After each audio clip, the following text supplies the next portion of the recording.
Oui, salut la famille, j'espère que vous allez bien, j'espère que vous êtes en forme, bon début de semaine à tous, j'espère que elle démarre plutôt super bien. Alors, pour le compte de cette vidéo, on va faire une analyse de marché rapide, donc je vais essayer de faire un parcours rapide de ce qui se passe ou alors des annonces qu'on a pour cette semaine et comment est-ce qu'on doit se comporter éventuellement de manière efficace pour pouvoir bien sûr saisir de meilleures opportunités. Et après ça, on va devoir bien sûr essayer de voir d'un point de vue analyse technique, quels sont les points d'entrée qu'on peut considérer, quelles sont les opportunités qu'on peut considérer et qui ont un fort potentiel. Donc reste scotché jusqu'à la fin de la vidéo, ça te permettra peut-être de pouvoir voir comment est-ce que tu peux ajuster tes propres analyses et peut-être prendre des décisions de manière beaucoup plus efficace. Bien entendu, ce que je dis ici n'est pas un conseil en investissement. Vous devez toujours prendre vos responsabilités lorsqu'il s'agit de trader sur les marchés financiers. OK? Voilà. Maintenant, ceci étant dit, si tu es intéressé au salon d'analyse sur les marchés financiers en privé où on va en profondeur, on donne tous les détails, on donne nos opportunités, nos signaux de A à Z, prends le soin de nous rejoindre le plus vite possible. Ce sera l'occasion pour toi d'avoir plus de détails, de pouvoir, n'est-ce pas, profiter au maximum de cette aubaine qui t'est offerte et de pouvoir gagner de l'argent ensemble. Donc, rejoins-nous. Le numéro se trouve en premier commentaire et tu te feras le plaisir, bien sûr, de nous rejoindre et d'avoir plus d'informations par rapport à tout ça. OK. Voilà, je vais donc partager mon écran pour qu'on essaye d'engager assez rapidement parce que je voudrais que la vidéo soit assez courte. Allez, déjà, rappelez-vous que la semaine dernière, il y a une information qui était cruciale qui est sortie et qui a fait l'objet de l'attente de beaucoup d'investisseurs et de traders. C'était l'annonce concernant le chômage du côté des États-Unis. Et il se trouve que si vous regardez bien les chiffres du chômage, on est allé légèrement à la hausse, 4,3% contre 4,2%. Et ça, c'était le chiffre qui était attendu sur le marché. OK, ça ici. Et à côté de ça, on a le non-farm employment change qui est sorti en baisse. Donc, le nombre d'emplois est en train de baisser du côté des États-Unis. Donc, le secteur de l'emploi devient de plus en plus tight, compliqué, complexe. Donc, du coup, ça donne plus d'arguments à Jerome Powell de pouvoir, n'est-ce pas, baisser les taux. Et on peut bien voir que les probabilités de baisser les taux ont augmenté. Ça, c'est une première chose. Maintenant, pour la semaine qui est en train de démarrer, on a principalement les chiffres sur l'inflation qui vont sortir au cours de cette semaine. Donc, il va falloir faire très attention déjà pour ces chiffres-là parce que ça va également être un élément de décision fort sur le fait que la Banque centrale décide de baisser les taux ou pas définitivement. OK, première chose, on a mercredi, n'est-ce pas, le core PPI et le PPI. Le PPI, c'est l'inflation en réalité du côté du producteur. Donc, on regarde l'inflation du côté des producteurs. Est-ce que les producteurs vont subir beaucoup de coûts? Est-ce que les entrepreneurs vont subir beaucoup de coûts? Ou alors, elles subissent l'inflation? Ou alors, c'est autre chose? Mais visiblement, on se rend compte qu'on anticipe que les entrepreneurs ne vont pas subir les coûts. Ça, c'est l'anticipation du marché.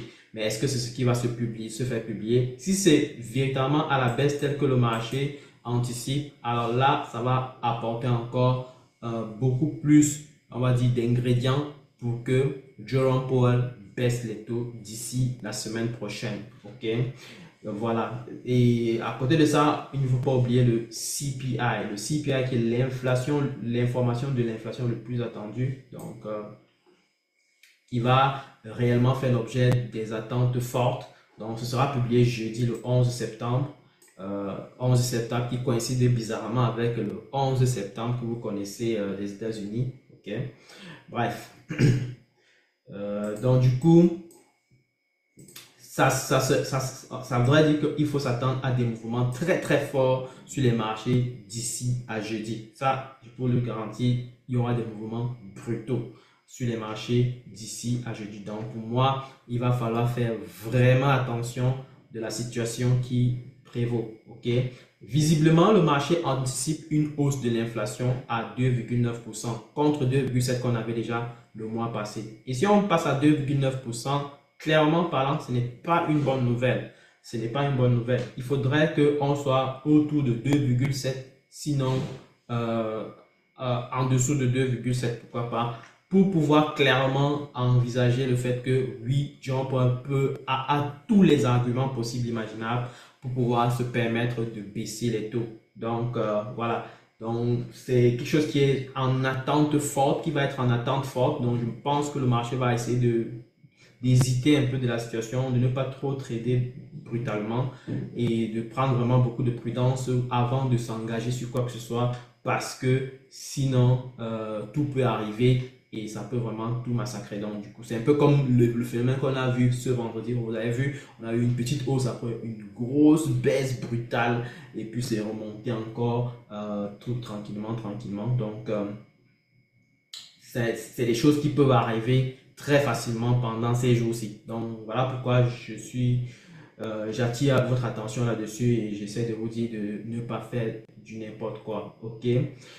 Voilà, donc pour moi, je dirais qu'il faut observer. Si les chiffres sortent à la baisse, alors on va avoir clairement une hausse des indices, une hausse, n'est-ce pas, une hausse des indices, une baisse du dollar, bien entendu. Le dollar qui est déjà baissier largement lorsqu'on regarde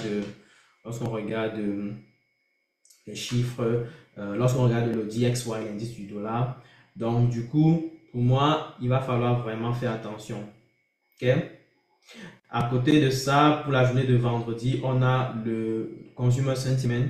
Donc, le Consumer Sentiment qui anticipe une baisse. Donc, le sentiment du consommateur est anticipé à la baisse. Et si ça baisse, ça peut se traduire par un effet pessimiste sur les marchés.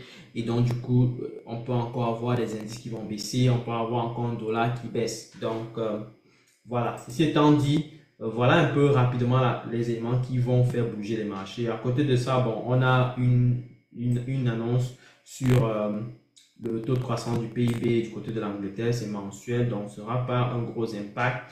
Mais on peut se dire que bon, si ça baisse, il faut s'attendre à une baisse du pound britannique pour la journée. Et globalement parlant, on attend également les chiffres sur le taux d'intérêt de la Banque centrale européenne au cours de cette semaine-ci. Et il est anticipé que le taux d'intérêt va rester statu quo à 2,15%. Si on reste ainsi à 2,15%, qu'est-ce que ça peut traduire?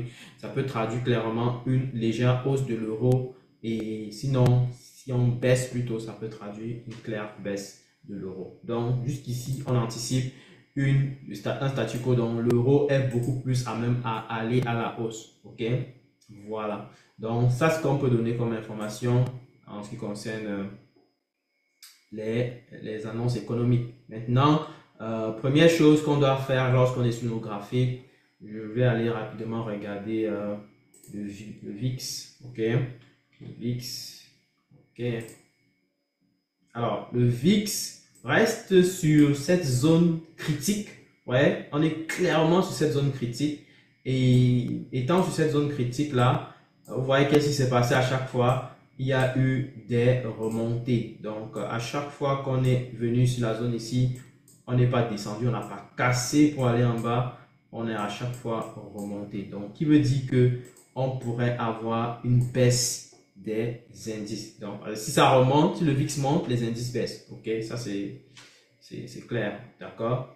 Donc, si ça remonte, les indices baissent. Et si ça baisse, les indices remontent. OK? Donc, jusqu'ici, on stabilise clairement sur cette zone-ci et il y a plus de chances qu'on aille à la hausse que de casser ça. OK? Donc, du coup, ça prévoit donc, ça permet de prévoir qu'on peut avoir une baisse pardon, des indices, d'accord? Une chute des indices. Donc, faites très attention en tout cas à ce niveau, à ce qui pourrait se passer sur les indices. Déjà, vous savez que sur les indices, nous sommes sur les ATH, le Nasdaq qui ne cesse de monter et ça crée même un peu de panique déjà. Ça se ressent, il y a des paniques que voilà, ça peut chuter, ça peut faire du n'importe quoi. Les indices de manière globale, donc que ce soit le US 30 qui est à plus de 45 000, qui à un moment donné va même parfois à 45 800 et tend même vers 46 000. Le Nasdaq qui tend vers les 24 000.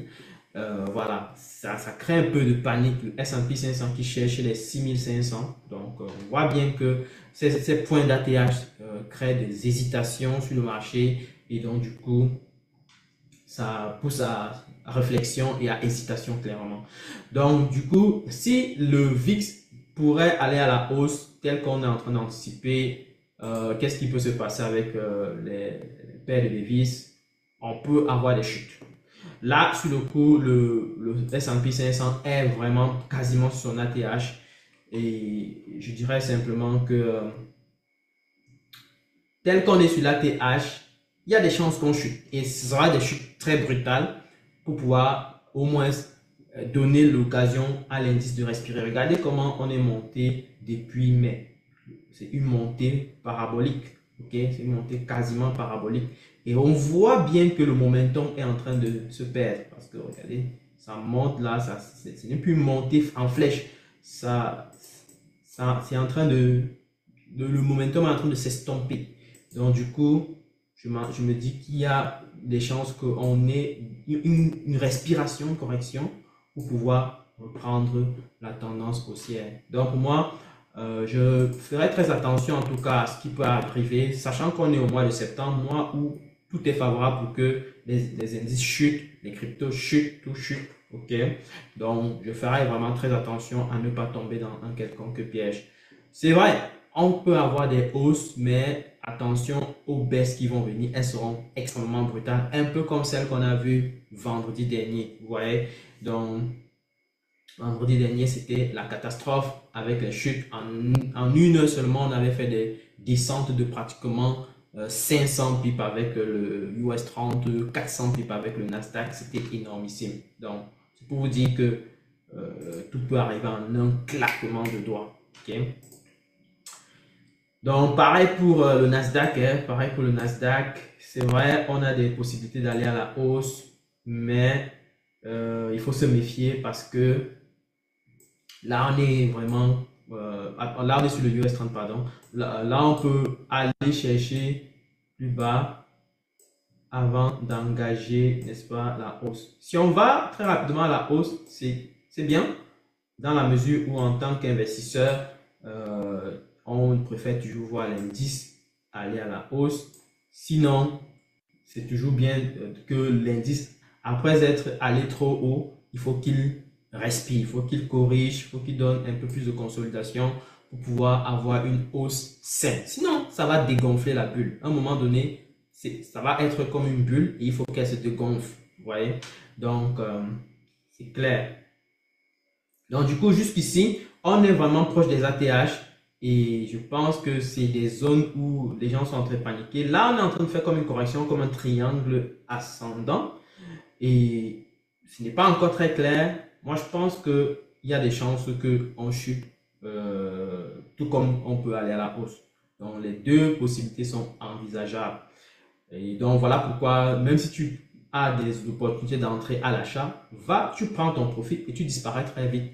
Et puis, s'il y a des descentes, s'il y a des intentions de descente, prépare-toi à sortir des marchés parce que ça peut faire du n'importe quoi. Ou alors, s'il y a vraiment de belles intentions de descente, tu peux saisir, selon moi, l'opportunité. Après, c'est à toi de décider selon ta stratégie ce que tu appelles opportunité de vente, opportunité d'achat. OK? Mais de base, on peut bien voir qu'avec les analyses fondamentales qu'on a sous la main, il y a plus de chances qu'on aille à la baisse dans la semaine avec les indices. Donc, il va falloir faire attention parce que éventuellement, les baisses qu'on peut avoir peuvent préparer aussi l'annonce qui va venir la semaine prochaine concernant le taux d'intérêt de la Banque centrale. Donc, il va falloir faire attention à ça. Ok, donc pour le Nasdaq, vous voyez, on est quasiment à son ATH. Il a fait comme un W ici, il est allé chercher. Donc tout ce qu'il peut faire encore, c'est, je pense, corriger. Donc là, j'avais tracé le niveau ici. Donc il n'est pas venu chercher ce niveau clé, mais je pense qu'il doit corriger d'abord pour donner un peu plus de respiration sur le marché. Et là, ça va permettre de pouvoir, n'est-ce pas, trader de manière plus efficace. Là, on est vraiment proche de son ATH. Voilà pourquoi ça hésite, ça bloque. Il y a même un bloc de contrat ici qui empêche que le prix s'envole n'importe comment. Donc, du coup, je pense qu'il y a de quoi faire ici. Ok, il y a de quoi faire. Donc, éventuellement, il y aura une chute un peu comme celle qu'on a eue ici de quasiment, si on calcule, quasiment 800 pips. Donc, 800 pips. Donc, si on descend de 800 pips, c'est encore très, très intéressant parce que ça va permettre de, on va dire, de calmer un peu le jeu, de calmer un peu les ardeurs du marché. Et voilà quoi. Dans le DXY, comme on a dit, le dollar américain a plus de chances d'aller à la baisse avec les inflations qui se manifestent, qui risquent de se manifester potentiellement. Jusqu'où est-ce que ça peut aller? Je pense que le dollar peut aller à la baisse jusqu'ici. Donc, vous voyez, depuis un moment, il tourne en rond dans la zone ici, mais je pense qu'il peut aller jusqu'ici à 96,65 et c'est là qu'on peut envisager un retournement, ok? Un retournement pour aller chercher encore cette zone-ci. Un peu comme on l'a fait exactement avant, ici. Ok, donc on était venu toucher, boum, on est reparti très rapidement à la hausse. Donc, moi je vois jusqu'ici le dollar peut chuter jusque là. Et donc, une fois qu'on va être là, ça peut se retourner à 96,65. Pendant ce temps, le yen japonais a plus de chances d'aller à la hausse pour cette semaine. Donc, il va aller potentiellement à la hausse. Et s'il arrive à ce niveau-ci, je pense qu'il y a de quoi faire, n'est-ce pas? Il y a de quoi faire pour un retournement. Donc, peut-être première moitié de la semaine, on peut aller à la hausse. Après la deuxième moitié, on corrige, on revient encore vers le bas. Même chose pour le CHF, donc le franc suisse, qui perce à la hausse. Donc, vous savez déjà, je vous ai parlé un peu de ces corrélations. Donc, le CHF qui peut aller chercher jusqu'à ce niveau clé avant d'envisager un retournement potentiel. OK? Pound britannique, on reste sur une tendance haussière. Ça se peut, on arrive sur ce niveau, vous voyez, il y a un niveau qui bloque le pound britannique ici. Donc, une fois qu'on va arriver sur ce niveau clé, on peut se retourner très rapidement pour venir chercher, n'est-ce pas, pour venir chercher la hausse, pardon, la baisse, pardon. L'euro, par contre, est sur ce niveau clé déjà. Est-ce que ça va percer? On a dit tantôt qu'avec les annonces qu'on a sur le taux de la Banque centrale européenne, l'euro peut continuer à la hausse. Sinon, si le taux est baissé, on va chuter. Là, on est sur un niveau clé. Je pense que avec ce que moi je vois venir, on peut avoir d'abord une percée pour continuer la tendance haussière de l'euro et puis après on peut se retourner. Donc je regarderai d'un point de vue fondamental la potentialité d'une hausse. Et ensuite on a le dollar canadien qui persiste sur sa tendance haussière. Vous savez, le taux de chômage au Canada est allé à 7% la semaine dernière. Donc le Canada qui enregistre un taux de chômage beaucoup plus élevé, beaucoup plus élevé d'ailleurs. On arrive à 7%, donc ce qui se traduit naturellement par le fait qu'on aura, n'est-ce pas, le dollar canadien qui va chuter. Est-ce que ça va chuter jusqu'ici? Possible, même plus bas dans les jours, voire semaines à venir. Donc pour moi, il faut faire attention à ça. Alors, le dollar australien qui perce totalement et est quasiment à son plus haut récent. Donc, tel que ça se prononce, on peut continuer tranquillement cette tendance-là. Okay? Donc jusqu'ici, il n'y a pas d'intention claire de rejet. Et je dirais simplement qu'il faut suivre la tendance haussière qu'il est déjà en train de manifester. Pareil pour le dollar néo-zélandais qui a fait un cap haussier aujourd'hui et qui est en train de vouloir continuer la tendance haussière qu'elle a engagée depuis quelques jours. Okay? Donc, on va continuer de suivre cette potentialité qui peut aller pendant plusieurs jours, voire plusieurs semaines. Donc, pour moi, la hausse qui est en train de s'engager sur le dollar néo-zélandais peut aller bien longtemps sur le marché. Ok, ça c'est pour les paires de devises. La famille, si vous aimez ce qu'on fait, prenez le soin de liker, prenez le soin de partager, prenez le soin de nous dire en commentaire ce que vous voulez qu'on regarde. Aussi, ça permettra de donner plus de détails et d'apporter les choses que vous aimez aussi. Voilà. Alors, regardons maintenant les paires de devises pour être plus clair. Les paires de devises On a le GBP USD qui avait également subi une grosse chute il y a quelques jours, vous vous rappelez, il y a quasiment une semaine, et a totalement récupéré de cette chute-là, totalement. D'un côté, déjà, on anticipe un pound britannique qui peut aller à la hausse. De l'autre côté, on a le dollar américain qui peut aller à la baisse avant de peut-être poursuivre une hausse. Donc, ce qui veut dire que, tel qu'on voit cette configuration, le GBP USD n'est pas prêt de s'arrêter avec cette tendance haussière. Ok, donc il y a plus de chances qu'on continue. Mais le problème, c'est que pour entrer sur cette opportunité, c'est un peu tordu. La seule chose qu'on peut faire, c'est d'attendre qu'on revienne rejeter peut-être dans la zone ici. N'est-ce pas? On rejette un peu ici, on nous donne l'opportunité d'entrer à ce prix bas, n'est-ce pas? Et de profiter de la hausse qui peut aller jusqu'ici. Là, ça nous donnerait du 257% en termes de rentabilité. OK? Le GBP JPY qui est également sur une grosse tendance haussière. On anticipe déjà d'un côté que le GBP peut aller à la hausse, de l'autre côté le dollar le yen japonais peut aller à la hausse également.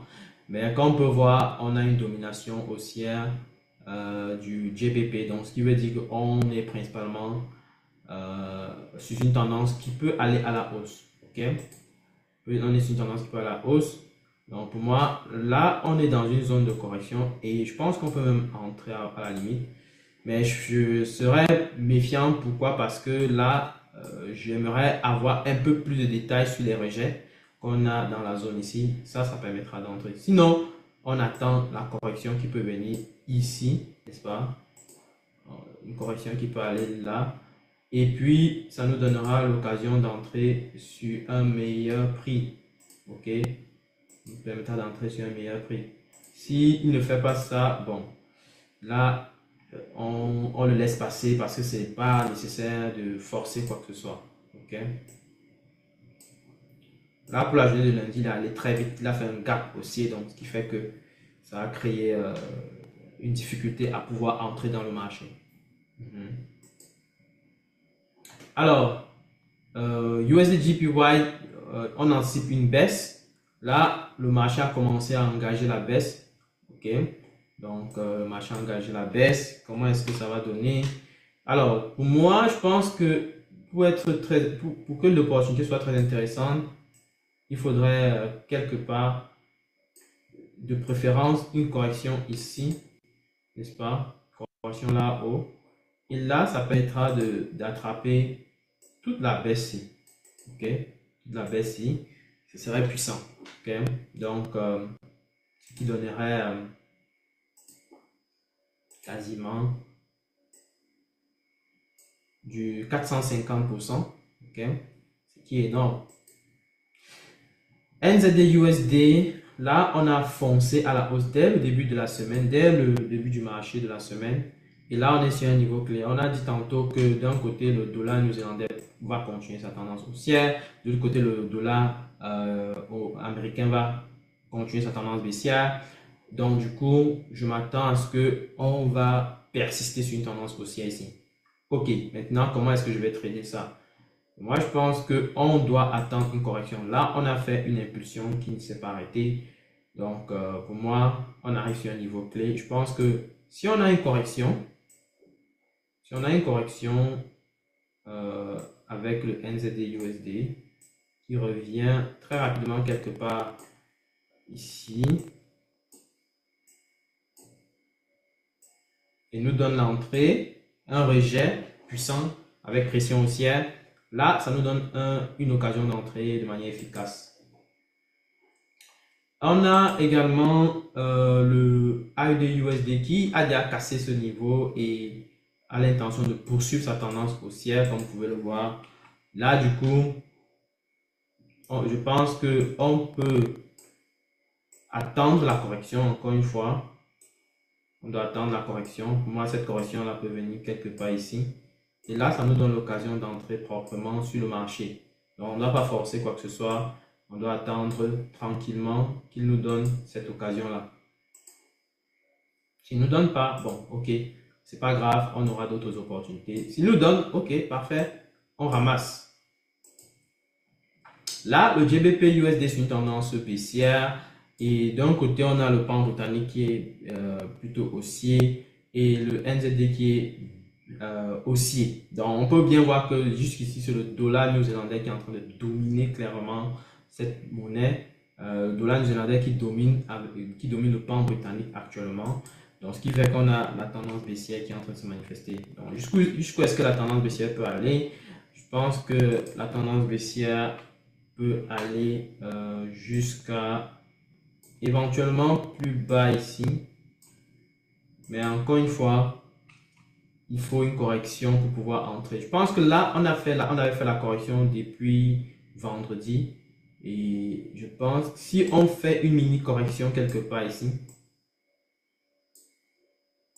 là, ça donnera l'occasion de pouvoir entrer. Mais sinon, on n'est pas obligé de le trader aussi. Donc, on peut le laisser tranquille. Mais clairement parlant, la tendance est baissière. Mais pour entrer là, sur le coup, c'est pas très clair. Donc, il va falloir attendre qu'on ait une correction plutôt assez saine pour pouvoir mieux entrer sur ce marché. Là, le GBP AUD a frôlé un niveau clé et est en train de rejeter. La question, c'est de savoir si on va persister avec la tendance baissière. Personnellement, tel que je vois, on est en train d'insister sur une tendance baissière. Donc, il y a plus de chances qu'on casse, n'est-ce pas? C'est vrai qu'on a un gros niveau clé important ici. Donc, il y a plus de chances quand même qu'on poursuive cette tendance-là. Donc, du coup, tel qu'on est en train de voir, on est en train d'engager éventuellement une correction. Donc, si on engage la correction, on vient là encore, on frappe, on rejette. Là, ça devient intéressant. Ça permet de pouvoir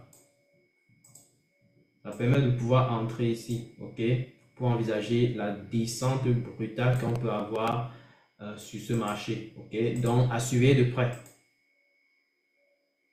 Donc, même si on prend juste le trade ici pour pouvoir sortir là, ça nous fait déjà 100 pips à ramasser. Donc, ça fait du 150, ça fait environ 137 pips, pardon. Donc, du coup, ça fait environ 150% de rentabilité, ce qui n'est pas mauvais. Alors, GBP CHF, on a d'un côté le CHF qui explose à la hausse et le pound britannique qui va aussi à la hausse tranquillement, mais on voit bien que c'est le CHF qui est en train de dominer cette paire de devises. Donc, du coup, la tendance est purement baissière. Pour moi, pour entrer sur cette monnaie à la baisse, je pense qu'il faut d'abord une correction qui va venir à minima là, ok. Donc, avant d'engager la baisse, ok. Voilà. Donc, si on ne fait pas ça, il n'y a rien à faire. Il faudrait que le prix revienne quelque part ici pour moi. Donc, revienne quasiment au prix d'ouverture de la journée actuelle. Et puis, rejette, fait des signaux de pression baissière. Et là, ça me donne l'occasion de pouvoir éventuellement entrer. Je peux encore même agrandir mon stop loss pour me protéger davantage. Là, ça me donne plus de marge de manœuvre. Et ça me permet de pouvoir bien gérer mon risque. Euro 4 qui explose depuis vendredi. Là, on a fait la correction et on est en train de percer. Éventuellement, pour quelqu'un qui veut aller en mode agressif, il peut entrer sur cette opportunité. Mais encore une fois, faites ce que vous voulez, c'est le plus important. Ok. Donc, tu entres là, tu pourrais, on peut viser max 150 pips parce que là, on est en train de monter quand même depuis un bout. Sinon, on peut tranquillement attendre une correction là, ce qui est possible. Donc, une correction là. Et puis là, tu prends le trade avec une bonne zone de liquidité et un bon target potentiel. Ok. Ok. Donc, pour le gold qui continue d'exploser massivement, encore une nouvelle journée explosive avec le gold. Il ne s'arrête plus. Pour moi, s'il faut prendre une opportunité à long terme, je pense qu'il faut cibler une correction minimale, ok? Une correction qui va venir chercher à minima cette zone-ci, des 3600 environ. Donc, si on vient chercher les 3600, ok, là, ça donne une correction assez saine, en tout cas, vu la tendance, la forte tendance haussière qu'on a actuellement. Donc, ça va donner quand même une respiration sur le marché, ce qui fait que on peut quand même saisir une opportunité correcte. D'accord? Sinon, c'est prévu. En tout cas, moi, j'avais déjà anticipé la hausse du gold depuis au moins une semaine, en tout cas, depuis la dernière fois qu'on a fait l'analyse. Donc, je l'avais tantôt analysé. En tout cas, j'avais anticipé cette hausse-là, qu'on devait continuer la tendance haussière et visiblement, c'est ce qui est en train de se faire. Donc, du coup, ce qu'il y a lieu de faire, c'est de trader uniquement les achats sur le gold. Celui qui prend les opportunités à la vente sur le gold actuellement est en train de se faire casser la gueule. Donc, là, le gold est purement haussier. Il n'y a même pas de débat. D'accord? Donc, même sans indicateur technique, ça se voit. OK? Donc pour moi, il faut clairement saisir. On peut saisir l'opportunité dès lors qu'on a une correction ici. Et là, ça permettra de pouvoir profiter au maximum. Les cryptos sont un peu dans une tendance timide, on va dire ça comme ça. Timide, pourquoi? Parce que on a clairement le marché qui est descendu jusqu'à 107 000 récemment. Après, on est revenu retrouver les 113 000. Et vous voyez que depuis ce temps-là, on tourne un peu en rond, on va un peu à 113 000, après on revient à 110 000, on va un peu à 113 000, on revient à 110 000 avec le Bitcoin. Donc, je pense que une correction encore plus saine serait beaucoup plus appréciée selon moi. Donc, si le Bitcoin chute, par exemple, pour aller chercher les 100 000, là, c'est beaucoup plus intéressant. Ok, il va chercher les 100 000 en l'espace de quelques jours. Là, ça devient très intéressant. Donc, moi, il va falloir surveiller cette possibilité-là. Et tel que les graphiques sont en train de se prononcer, c'est comme s'il est en train de préparer une correction quand même. C'est pareil pour Ethereum qui, vous voyez, il tourne un peu en rond, il fait du n'importe quoi. Il ne donne pas d'opportunité assez claire. Donc, pour quelqu'un qui traite dans la zone, il va se faire lyncher. Il va clairement se faire lyncher. Donc, à éviter au maximum, quoi. Donc, tel que moi je vois Ethereum, on va minimum chercher à aller toucher les 4000. Donc, il essaye de chercher ces 4000 dollars, mais ce n'est pas encore le cas. Donc, au minimum 4000, sinon au pire des cas, 3700. Là, Ethereum aura touché probablement le fond. Et puis, on pourra réengager avec les hausses. OK? Donc, je vais m'arrêter là pour les analyses crypto. Je vais pas aller plus en profondeur que ça. Donc, ceci étant dit, j'espère en tout cas que vous avez eu quelques éléments d'analyse qui vous permettent de pouvoir avoir plus de détails sur le marché pour cette semaine qui démarre, bien entendu. Donc, ça vous permettra de peut-être vous ajuster sur vos décisions, en tout cas de confronter vos analyses à ce que je fais. Et bien entendu, tout ce que je dis n'est pas totalement vrai, attention. Il faut toujours avoir un esprit critique, un esprit d'indépendance. Ok? Donc, prenez le soin de partager la vidéo si vous avez aimé. Prenez le soin de liker. Prenez le soin de nous dire en commentaire ce que vous voulez qu'on analyse la prochaine fois. Et ça me permettra éventuellement de pouvoir apporter plus d'éléments sur ce sujet. Allez, je vous souhaite encore une très bonne journée. Portez-vous bien et on se dit à très bientôt pour une prochaine vidéo. Ciao. Et pour ceux qui s'intéressent pour le salon d'analyse sur les marchés financiers, le numéro se trouve en premier commentaire. Dans le salon d'analyse, nous allons en profondeur sur le sujet et nous vous donnons pas mal d'opportunités en live. Donc voilà, les séances ont déjà démarré. Donc n'attendez pas, on a déjà le groupe qui est déjà bien chaud, n'est-ce pas? Donc rejoignez-nous le plus vite possible et on se fera le plaisir, n'est-ce pas, d'échanger avec vous pendant ces sessions en live que nous aurons ensemble. Donc voilà, je m'arrête là et on vous souhaite encore une très bonne journée. Portez-vous bien et à très bientôt. Ciao.